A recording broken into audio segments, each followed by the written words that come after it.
하나 눈길을 끌었던 부분이 있습니다. 문영배 헌법재판소장 권한대행이 직접 윤석열 대통령에게 질문을 한 게 두 가지가 있습니다. 어떤 내용의 질문이었는지 확인해 보겠습니다. 국가 비상입법기구 관련 예산을 편성하라는 쪽지를 기획재정부 장관에게 준 적이 있으십니까? 저는 이걸 준 적도 없고, 그리고 나중에 이런 계엄을 해제한 후에 한참 있다가 언론에 뭐 이런 메모가 나왔다는 것을 기사에서 봤습니다. 이거를 만들 수 있는 사람은 국방장관밖에 없는데, 국방장관이 그때 이제 구속이 돼 있어서 구체적으로 확인을 못했습니다. 그런데 그 내용을 보면 좀 그 내용 자체가 좀 서로 좀 모순되는 것 같기도 하고. 이진우 수방사령관, 네. 박종건 특전사령관에게 계엄 선포 후 계엄 해제 결의를 위해 국회에 모인 국회의원들을 끌어내라고 지시한 적이 있으십니까? 없습니다. 지금 비상입법기구를 만들라는 쪽지를 최상목 당시 기재부 장관에게 줬느냐와 그리고 국회의원들을 끌어내라고 지시를 한 적이 있느냐, 이 두 가지를 물어봤었는데요. 대부분 다 그런 적 없다, 그리고 내용을 잘 모른다라는 입장이었습니다. 이 외에도 여러 가지 의혹들이 있었고 그 부분에 대해서도 이렇게 얘기를 했습니다. 주요 쟁점들, 의원 끌어내고 체포 지시했느냐, 체포 구금 지시하지 않았다, 황당한 가짜뉴스다라고 윤석열 대통령 측 얘기했고요. 쪽지 실체 의혹, 이거는 직접 준 적 없고 본인도 기사를 보고 알았다. 김용현 전 국방장관에게 확인을 하려고 했으나 구속된 이후였기 때문에 확인하지 못했다. 포고령 작성 의혹도 실행 계획이 없었다.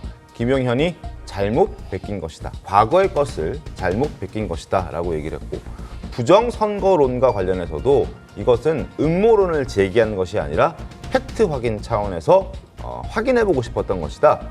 체크를 해보고 싶었던 것이다. 이렇게 이야기를 했습니다. 어쨌든 지금 쟁점과 관련해서 사실 정확한 증거가 있는 건 아닌 것 같아서 일단 진술들이 엇갈리는 그런 상황이어서요. 좀 지켜봐야 될 것 같은데 어떻게 될 것 같습니까?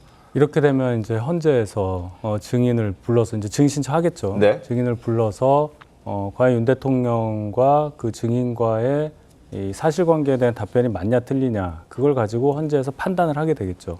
지금 말씀하신 이 쟁점들은 혹여나 이 내란죄가 구성이 될 경우에 있어서의 목적, 정말 국가 권력을 배제하고 국헌을 문란하려는 목적이 있었느냐, 그것을 가리기 위한 가장 중요한 요소이기 때문에 윤 대통령은 어쨌든 없었다고 얘기를 하는 거고요. 네. 헌재에서는 그게 있어야, 그것이 사실로 뭔가 밝혀져야 파면 관련한, 탄핵 관련한 어떤 결정을 하는 데 있어서의 요소로서 작용할 수 있다.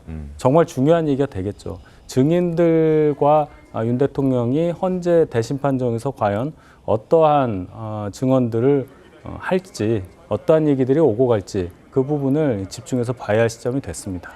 네, 그러니까 당장 이제 내일 있을 헌재 심판에서 그 장면이 실제 펼쳐질 수 있을지가 네네. 관심이고 주목이 되는데, 앞서 설명드린 것처럼 비상입법기구 설치하려 했냐, 그 부분에 대한 쪽지 부분, 그 내용이 담긴 쪽지를 최상목 대행에게 줬느냐 여부에 대해서 윤 대통령은 부인을 했습니다.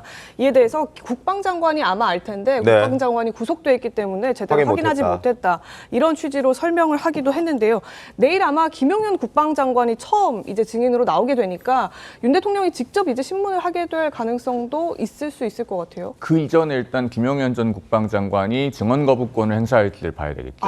선제적으로. 그렇습니다. 왜냐하면 이 탄핵 심판 절차도 예. 그 절차의 본질에 벗어나지 않는 범위에서는 형사소송법이 준용이 되기 때문에 김용현 전 장관은 내란 중요임무 종사 혐의로 지금 본인이 소추되어 있지 않습니까? 기소되어서 재판을 받고 있는 입장이기 때문에 만약에 증언 거부권을 행사한다면 이제 그런 일은 발생하지 않을 거고요. 그런데 어쨌든 본인이 나와서 선서를 하고 있는 그대로 다 진술하겠다. 라고 한다면은 이제 윤 대통령이 직접 질문을 하는 상황도 가능성을 배제할 수는 없겠습니다. 그리고 뭐 조금 더 세부적으로 들어가 보면 이 계엄포고령 1호가 유신 시절 것을 김용현 전 장관이 잘못 뺏겼다라고 네. 하는 주장에 대해서는 당시에 변호인이 즉각 부인한 적이 있지만 네. 또 다른 쟁점에 대해서는 김용현 전 장관 측에서 윤 대통령의 입장에 부합하는 듯한 발언을 내놓은 것도 있습니다. 그렇기 때문에 어떤 진술이 구체적으로 나오고 또 어떤 질문을 하게 될지 이런 것은 내일 굉장히 초미의 관심사가 될 것 같습니다.